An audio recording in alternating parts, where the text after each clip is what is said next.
ये इस ड्रामा का एपिसोड 14 है और अगर अभी तक आपने चैनल को सब्सक्राइब नहीं किया है तो प्लीज़ चैनल को सब्सक्राइब कर लीजिए। और अगर आपने इनके पिछले पार्ट्स को नहीं देखा है तो प्लीज़ उन्हें भी देख लीजिए फॉर बेटर अंडरस्टैंडिंग।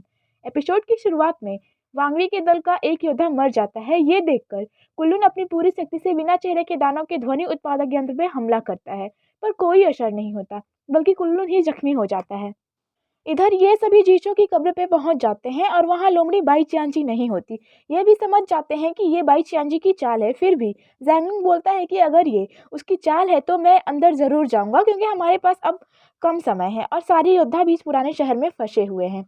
ये अंदर जाते हैं और जैसे ही जैंगलिंग सुरक्षा कवच छूता है, कवच हट जाता है और जैंगलिंग कवच के पहले टुकड़े को हासिल कर लेता है। पर बाई चियांजी बाहर ही खड़ी थी। वो बोलती है कि मुझे ये कवच का टुकड़ा दे दो, शायद मैं तुम्हें इसलिए जिंदा छोड़ सकती हूँ। ये इसे कवच देने से मना कर देते हैं और फिर क्या था, ये बाई चियांजी अपनी 9 पूंछों से इन पर हमला कर देती है। ये सभी इधर उलझ जाते हैं और इधर जी लूली मौका देखकर अपने बेहोशी के कीड़े से बिना चेहरे के दानों को काटने को बोलती है और जैसे ही ये कीड़ा इसे काटता है, यहाँ शहर में शैतानी आवाज बंद हो जाती है और ये सभी भी जीशो की कब्र के लिए निकल जाते हैं। और यहाँ ये लोमड़ी अपनी 9 पूंछों से इन्हें छका रही थी।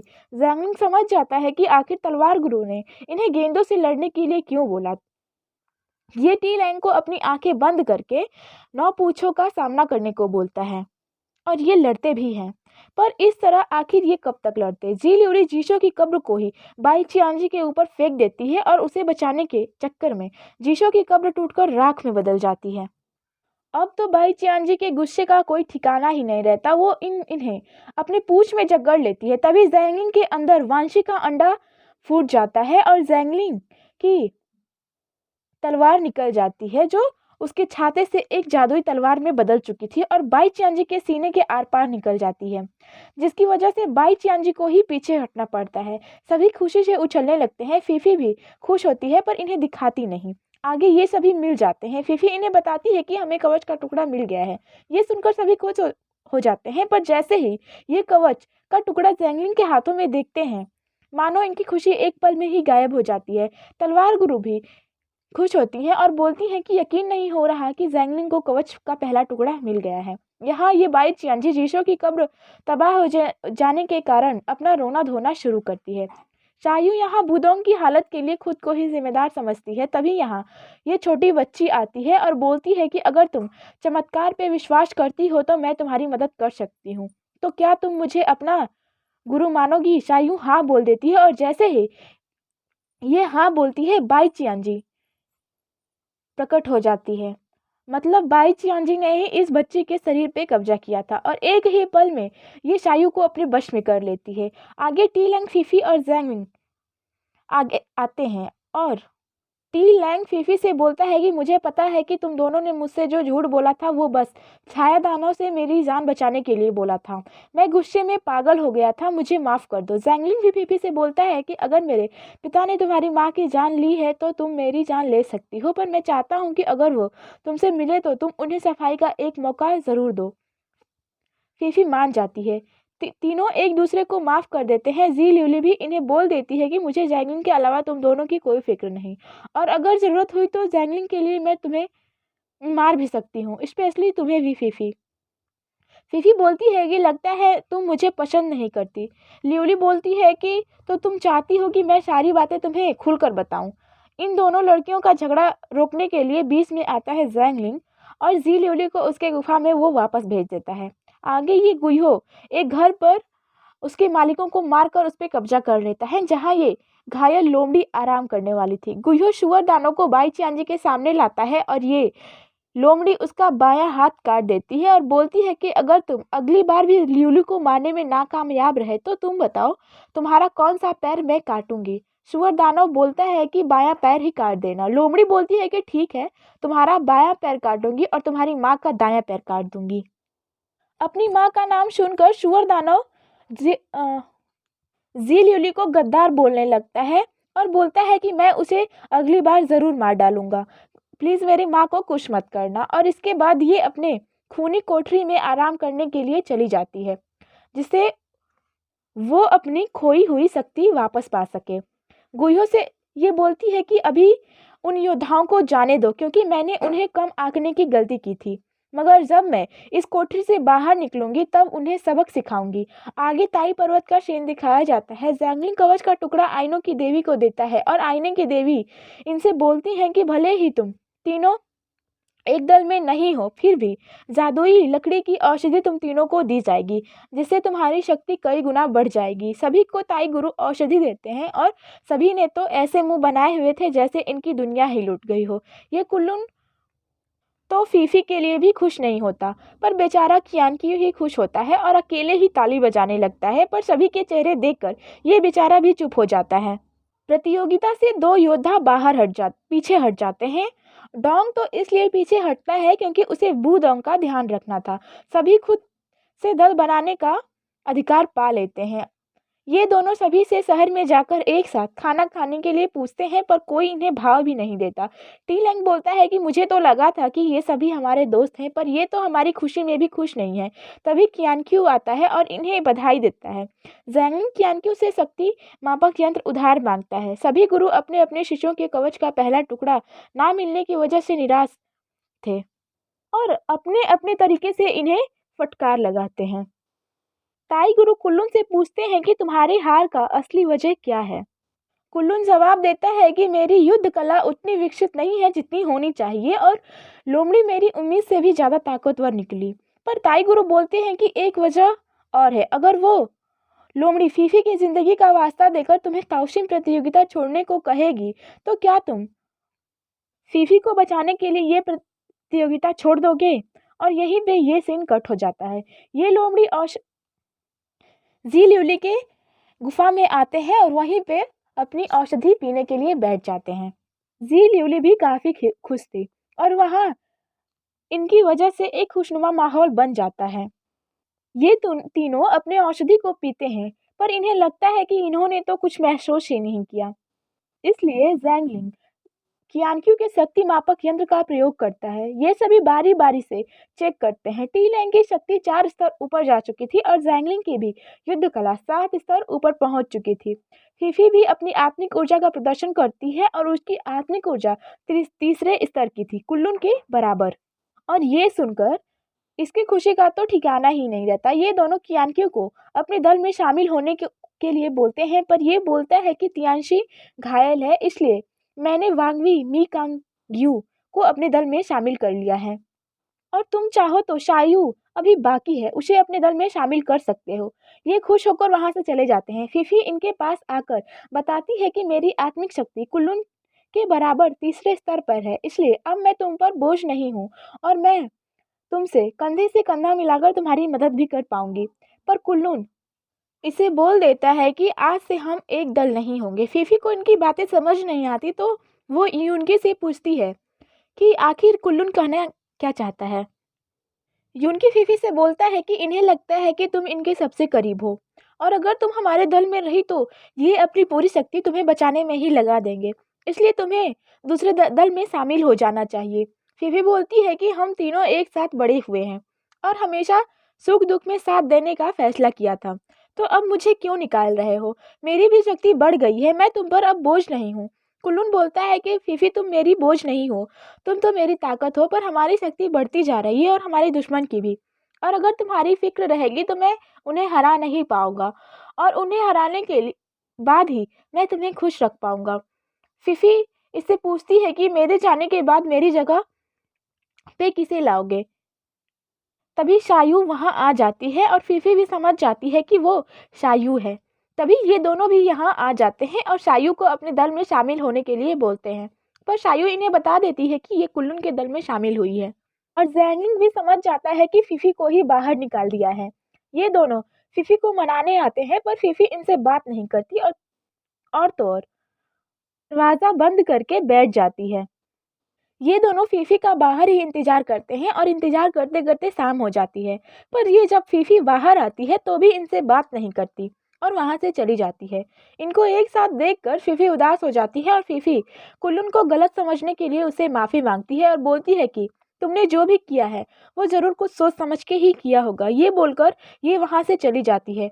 इधर ये दोनों जी ल्यूली के गुफा में बैठे हुए थे।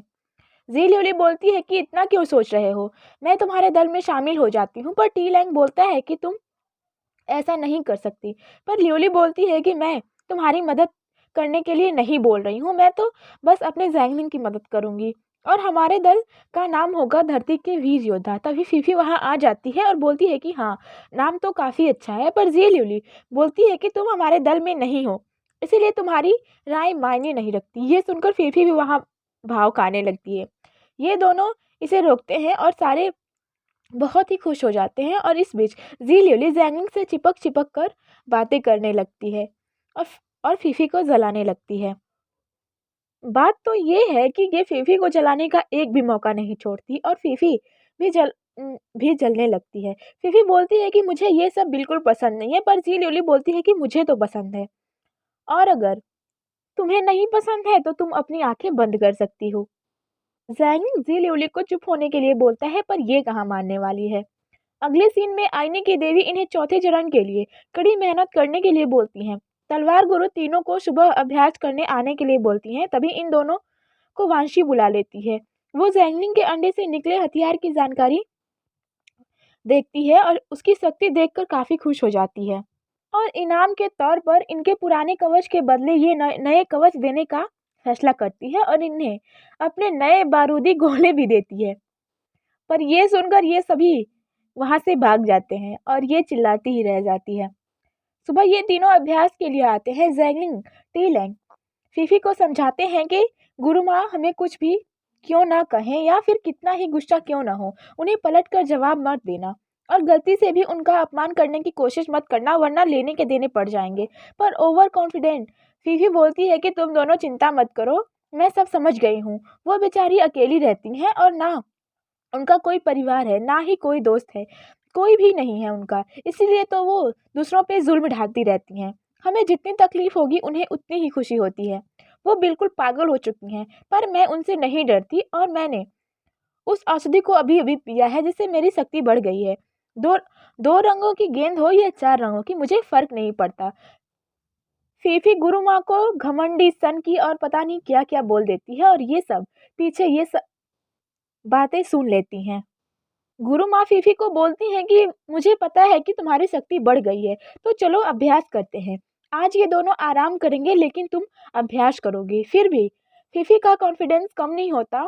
तलवार गुरु फीफी से शर्त लगाती हैं कि इस बार बस दो ही गेंदें होंगी और अगर तुम 1 घंटे में मेरी गेंदों के सामने टिक पाई तो मैं खुद तुम्हारे लिए शहर से ताई पर्वत तक तुम्हारे लिए नहाने का पानी लाऊंगी और अगर नहीं टिक पाई तो तुम मेरे लिए नहाने का पानी ताई पर्वत पर लाओगी। ये दोनों फीफी को ये शर्त मानने से मना करते हैं, पर फीफी हाँ बोल देती है। और क्या था, फीफी बेचारे की गेंदों से खूब धुलाई होती है और हम इसे शहर से गुरु माँ के लिए पानी लाते हुए देखते हैं। पर राजकुमारी जैसी फीफी जल्दी ही थक जाती है और इन दोनों पे ही चिल्लाने लगती है कि तुम दोनों ने ही उन्हें सर पे चढ़ा के रखा है। पर जैंगलिंग बोलता है कि ऐसा नहीं है, उन्होंने जो सिखाया था वो हमें बाई चांजी से लड़ने में बहुत कारगर साबित हुआ और उससे हमें बहुत मदद भी मिली है। उनकी बातों का बुरा मत मानो, वो दुनिया की सबसे अच्छी गुरु हैं। सारे गुरु अपने अपने शिष्यों को जमकर अभ्यास करवाते हैं और वांसी इन दोनों को नया कवच देती है, जिसे देखकर ये दोनों बहुत खुश होते हैं। ये इन सभी की फिर से पिटाई होती है और ये सभी फिर से पानी लाते हैं और आपस में खूब मस्ती करते हैं। आगे आइनों की देवी इन्हें प्रतियोगिता की असली चुनौती देती हैं और बताती हैं कि ताई पर्वत से केवल 3 मील दूर बाइशी गांव में दानवों ने हमला किया है और ये जो योद्धा वहां जाकर ज्यादा दानवों को मारेगा वही विजेता होगा। सभी वहां अगली चुनौती के बारे में बातें करते हैं, पर यहाँ तो हान सेंग और मी कांगियो का अलग ही नैन मटक्का जारी था। कुलन फीफी को अपना ध्यान रखने के लिए बोलकर वहां से चला जाता है। सभी दानवों का जम के मुकाबला करते हैं, पर जब रिजल्ट की बारी आती है तो अभी भी कुल्लून का दल पहले नंबर पे था और इन तीनों का आखिरी नंबर पे। ये बेचारे उदास होकर बैठे हुए थे और तलवार गुरु से बोलते हैं कि हम जब भी उन्हें मारने की कोशिश करते हैं वो दानव भाग जाते हैं और वे इतने तेज हैं कि हम उनका पीछा भी नहीं कर पाते। टी लैंग बोलता है कि बाकी योद्धाओं को तो पहले से ही कई दांव पेच आते हैं, पर हमारा क्या होगा, हमारी गुरु सब जानती हैं पर हमें कुछ नहीं सिखाती। तलवार गुरु इन्हें बोलती हैं कि तुम्हें बस दुश्मन को छकाना है, यही तलवारबाजी का पहला नियम है और मौका देखकर उन पर हमला करना। 2 गेंदें हो या 4 गेंदों वाले प्रशिक्षण। मैंने तुम्हें उसमें यही सिखाया था, और क्या सीखना चाहते हो तुम मुझसे? ये बोलकर ये वहां से चली जाती हैं। आगे ये आंखों पे पट्टी बांधकर इनसे लड़ने लगते हैं और इन्हें मार डालते हैं, और ये आखिरी पायदान से 5वें स्थान पे आ जाते हैं। आइनो की देवी को कवच के दूसरे टुकड़े का पता मिल जाता है, और यहाँ सभी बहुत थके हुए थे। सभी आइनो की देवी के बारे में बातें करते हैं। तभी आइनो की देवी इन्हें बुला लेती हैं और बोलती हैं कि कवच का दूसरा टुकड़ा मिल गया है, जो पश्चिम के प्राचीन शहर लूलन में मौजूद है। इस बार तुम्हारी चुनौती शैतानी दुनिया के महारानी लिंगयू से संबंधित होगी, और ये वही महारानी है जिसके बारे में पहले दानव सम्राट ने अपने बेटे मतलब दूसरे दानव सम्राट को बताया था। आइनो की देवी इन्हें बताती हैं कि महारानी लिंगयू की दुनिया अलग है। वो तीनों लोगों के मामले में हस्तक्षेप नहीं करती। लिंगयू अपने दुनिया के घने जंगलों के बीच अपने घने महल में रहती हैं और अपना अकेले ही जीवन व्यतीत करती हैं। आज से 20 साल पहले एक घायल सिपाही अनजाने में ही महारानी लिंगयू के जंगल में चला गया था। उसकी खुशकिस्मती थी कि उसकी मुलाकात महारानी लिंगयू से हुई, जो हर 10 साल में एक बार टहलने के लिए निकलती थी। महारानी लिंगयू बहुत खूबसूरत थी, और वो सैनिक बोनी उन्हें देखते ही उन्हें अपने दिल दे बैठता है, और यहीं से उनके कर्म और पापों की कहानी शुरू हो जाती है। बाती कहानियां सुनाने में माहिर था, और उसकी कहानियां सुनकर लिंगयू को इंसानी दुनिया में रुचि होने लगी। बोती की कहानियों से वो बहुत प्रभावित हुई, इसलिए वो इंसानी दुनिया देखना चाहती थी। लिंगयू भी बहुत बोती को प्यार करने लगी। वो दोनों हंसी खुशी अपना जीवन बिता रहे थे, पर कुछ दिनों में ही बोती को एहसास हो जाता है कि वो अलग अलग दुनिया से है। वो लिंगयू को अपनाने से कतरा रहा था। उसे समझ नहीं आ रहा था कि वो क्या करे, इसलिए अपने बूढ़े माता पिता को मिलने के बहाने से वो जंगल छोड़कर चला जाता है। लिंगयू का चेहरा देखकर उसने कुछ ऐसा कहा जो उसे कभी नहीं कहना चाहिए था। वो लिंगयू से लौटने का वादा कर देता है और चला जाता है। महारानी लिंगयू को इंतजार करते करते 2 साल बीत जाते हैं, इसलिए वो बोती को ढूंढने का फैसला करती हैं। और ढूंढने पर वो देखती हैं कि बोती ने लूलन शहर के राजकुमारी से शादी कर लिया है और वहां का राजा बन गया है। और उसी दिन बोती की बेटी आयु के जन्म का 1 महीना पूरा हो चुका था। ये देखकर महारानी गुस्से में पागल हो जाती है और उनके पास आ जाती हैं। बोती जानता था कि लिंगयू का गुस्सा इतनी आसानी से शांत नहीं होगा, इसलिए बोती और उसकी पत्नी खुदकुशी कर लेते हैं, ताकि उनकी लाश देखकर लिंगयू का गुस्सा शांत हो जाए और उसकी प्रजा के साथ साथ उसकी बच्ची भी बच जाए। पर लिंगयू का गुस्सा इतनी आसानी से शांत नहीं होता। वो अपना पूरा गुस्सा उस अनाथ बच्ची पे निकाल देती हैं और उससे श्राप देती हैं कि राजकुमारी कभी भी अपने कमरे से बाहर नहीं निकल पाएगी, और अगर वो बाहर निकलने की कोशिश करती है तो वो जल के राख हो जाएगी। और अगर कोई राजकुमारी के 18वें जन्मदिन पर लिंगयू की चुनौतियों को पूरा करता है और राजकुमारी से शादी करता है तो ये श्राप नष्ट हो जाएगा। और अगले महीने राजकुमारी का 18वां जन्मदिन है। लूलन ने सारे राजकुमारों को उन चुनौतियों को पूरा करने के लिए आमंत्रित किया है, और वहाँ का अग्नि पक्षी ही कवच का दूसरा टुकड़ा है, और तुम सभी का लक्ष्य है कि स्वयंवर में भाग लेना और सभी बाधाओं को पार करके अग्नि पक्षी मतलब कवच के दूसरे टुकड़े को हासिल करना है। आगे हमें लूलन शहर की राजकुमारी आयु को दिखाया जाता है, जो अपने कमरे में निकलने की कोशिश करती हैं, पर हमेशा की तरह जलने लगती है, और उसका अंगरक्षक इन्हें बचाता है जो आयु को प्यार करता था। तभी लिंगयू वहां आती है और बोलती है कि तुम्हें अब भी प्यार पे यकीन है तो लो जादुई मिठाई, इसे खाते ही तुम स्वयंवर में घटने वाली हर घटना को अपने सामने देख पाओगी, और ये तुम्हारे जन्मदिन का मेरी तरफ से तोहफा है।